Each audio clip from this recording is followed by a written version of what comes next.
ఒక వాక్యాన్ని తీసినారు. ప్రభువా, భూమికి పునాది వేసినది ఆ దేవుడే, అంటే సృష్టికర్త అయిన దేవుడు.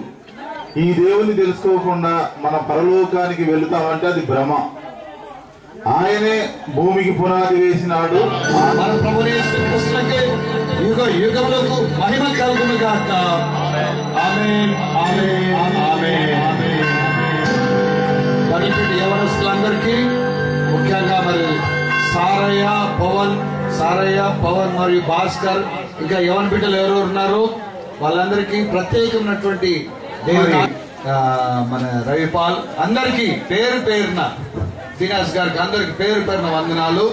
మన యవన బిడ్డల్ని, పనిపడి యవన బిడ్డల్ని దేవుడు ఇంకా అధికంగా ఆయన మహిమ కొరకు వాడుకును గాక. ఆమేన్. ఓకే, అందరూ భోజనం చేస్తున్నారు. ఎవరు భోజనం చేయకుండా వెళ్ళదు అమ్మా.